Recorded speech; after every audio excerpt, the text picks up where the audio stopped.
Hello friends, எல்லோரும் எப்படி இருக்கீங்க? இன்றைக்கி வந்து லெமன் சாதம். ஒரு 1.5 கிலோ அரிசி போட்டு நான் வந்து லெமன் சாதம் பண்ணியிருக்கேன். இப்போ வெளியே போகும்போது, அதாவது பார்சல் எப்படி பண்ணுறதுன்னு தெரியாது, பாத்திரத்தில் தான் கொண்டு போவாங்க. நம்ம இலை வச்சு பேக் பண்ணிட்டா இன்னுமே ஈஸியாக இருக்கும். அவங்கவுங்க எடுத்து சாப்பிட்டுக்கலாம். லெமன் சாதத்துக்கு வந்து நான் வந்து பச்சை பயிர் இருக்குது பார்த்திங்களா, அந்த சட்னி நான் பண்ணேன். ரொம்பவுமே டேஸ்ட்டாக இருக்கும். பாருங்கள், பார்சல் ரொம்ப ஈஸி தாங்க, கஷ்டமாலாம் இல்லை. இப்படி கொண்டு போனவே இலை இருந்தால் இந்த மாதிரி பண்ணி கொண்டு போகும்போது நமக்கு போகிற பக்கம் பாத்திரம் கழுவணும் அப்படின்ட்டுலாம் கிடையாது. எவ்வளவோ வேலை மிச்சமாக இருக்கும். அவங்கவுங்க எடுத்து சாப்பிட்டுக்கலாம். நாங்கள் வந்து கோயிலுக்கு போக போகிறோம். ஆரிங்கா அச்சங்கோயில், கேரளாவில். இப்போ பாருங்கள், இப்போ வந்து ஒரு தளவு இலை இல்லாமல் இருக்குது பார்த்தீங்களா, தலை இலை இல்லாத அது பாருங்கள். அதுலேயும் பார்சல் பாருங்கள், அதே மெத்தேடு தான்.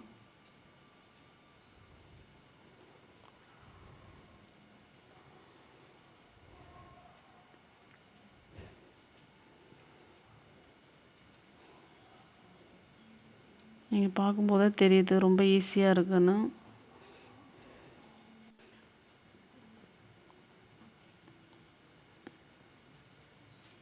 இப்போ 2 இலையுமே வச்சு எப்படி பார்சல் பண்ணுறதுன்னு காமிச்சாச்சு. Very easy.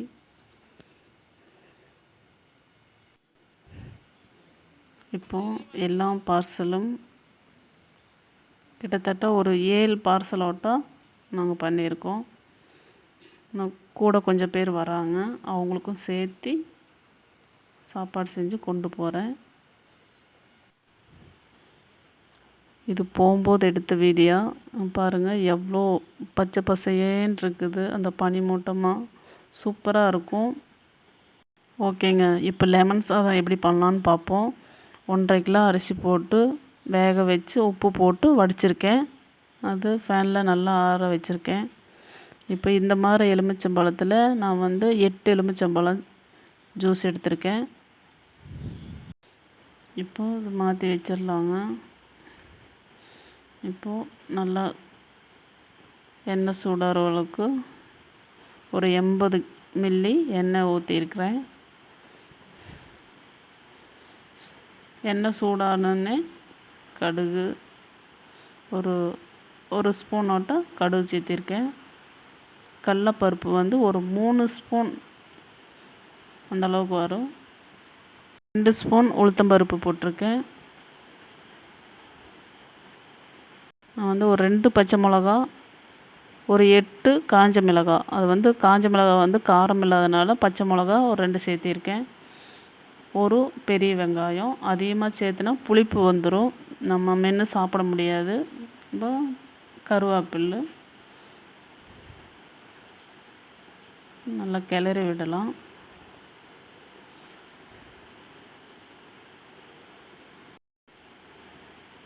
மீடியமில் வச்சு நல்லா கிளறி விடுங்க. நம்ம இல்லைன்னா கரிஞ்சிரும், அது டேஸ்ட் கொடுக்காது. மஞ்சப்பொடி வந்து ஒரு 1/4 ஸ்பூன் மஞ்சப்பொடி போட்டுக்கலாம்.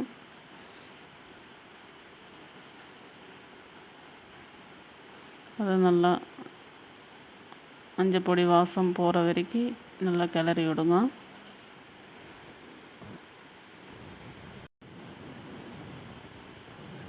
கொஞ்சமாக அந்த வெங்காயத்துக்கு அளவாக உப்பு சேர்த்திக்கலாம்.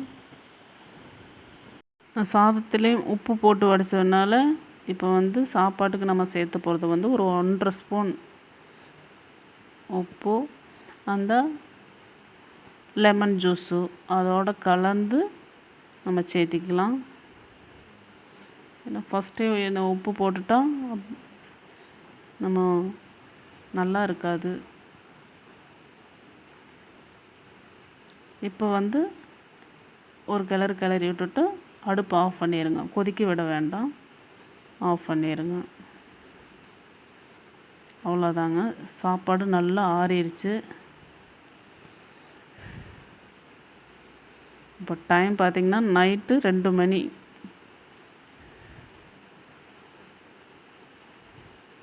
ஏன்னா காலையில் நேரத்திலே போவோன்னு நினச்சி நைட்டே சமைச்சு கொண்டு போகிறோம்.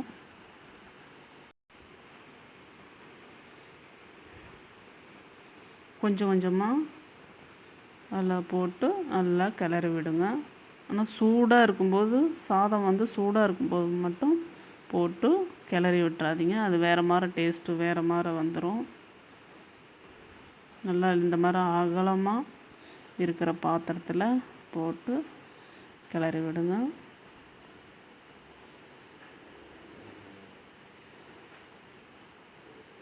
இப்போது எல்லாம் போட்டு கிளறி விட்டாச்சு. சாப்பாடு பாருங்கள் நல்லா உதிரியாக இருக்குது. நம்ம குக்கரில் செஞ்சு நம்ம செய்கிறது கூட நம்ம சாதம் வடித்து நம்ம செய்யும்போது நல்லா சாப்பாடு நல்லா ஒன்றுக்கு ஒன்று ஒட்டாமல் நல்லா உதிரியாக கிடைக்கும். அவ்வளோதாங்க. என்ன பார்சல் பண்ணால் போதும்.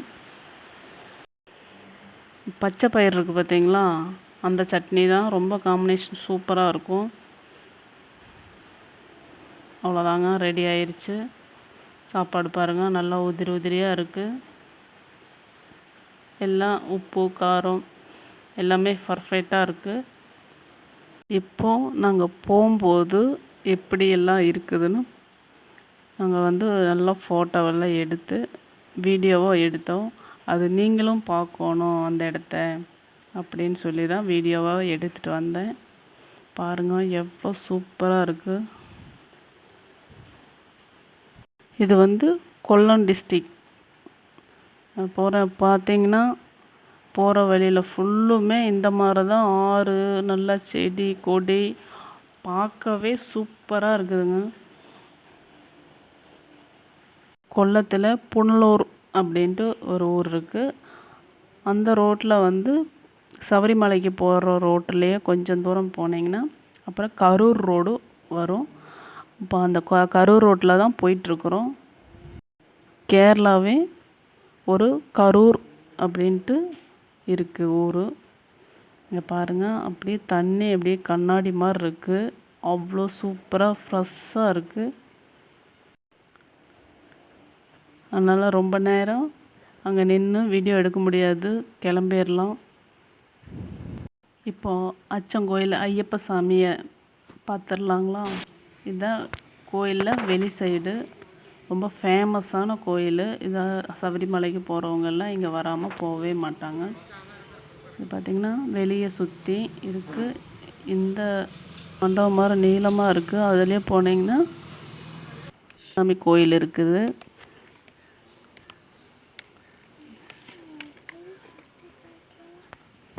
பார்க்க ரொம்ப சூப்பராக இருக்குங்க. சுற்றி மலை,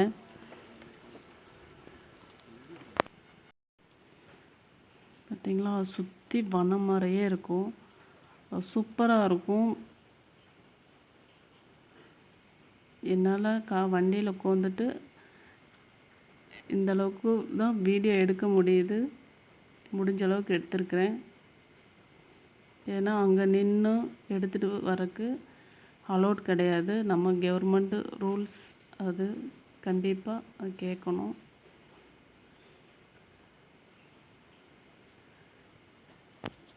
ரெண்டு சைடு இப்படி தான் இருக்குங்க. சென்டரில் ரோடு பார்க்கவே சூப்பராக இருக்கும்.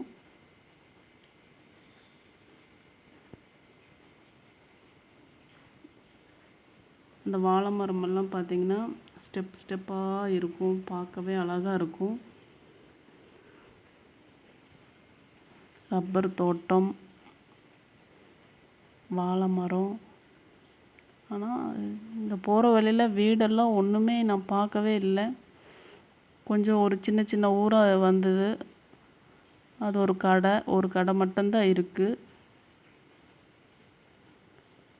வேறு எங்கேயும் நான் வந்து வீடுமோ கடையோ எதுவுமே பார்க்கவே இல்லை.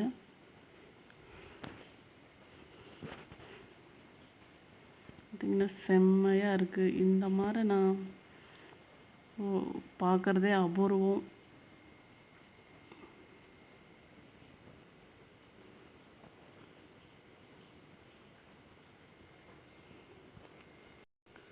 உங்களுக்கும் பிடிச்சிருக்குன்னு நினைக்கிறேன்.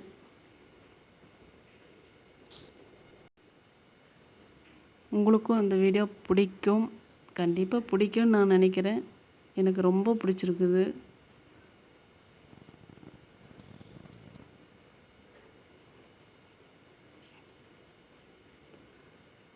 சூப்பராக இருக்குது.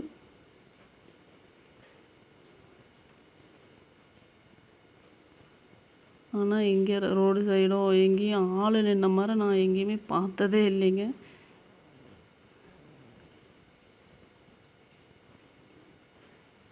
ஆனால் வண்டி வேணால் போகுது வருது, அவ்வளோவுக்கு ஆளும் இல்லை வீடும் இல்லை.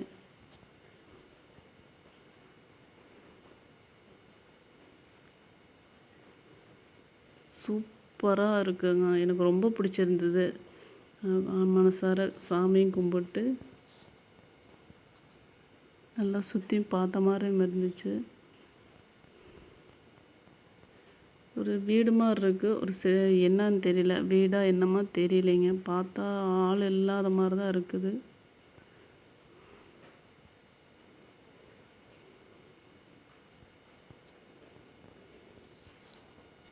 இந்த வீடியோ உங்களுக்கு பிடிச்சிருந்தா லைக் பண்ணுங்கள், ஷேர் பண்ணுங்கள். நம்ம இந்த மலை பகுதியெல்லாம் எப்படி இருக்குன்னு கமெண்ட் பண்ணுங்கள். ஓகே ஃப்ரெண்ட்ஸ், பாய்.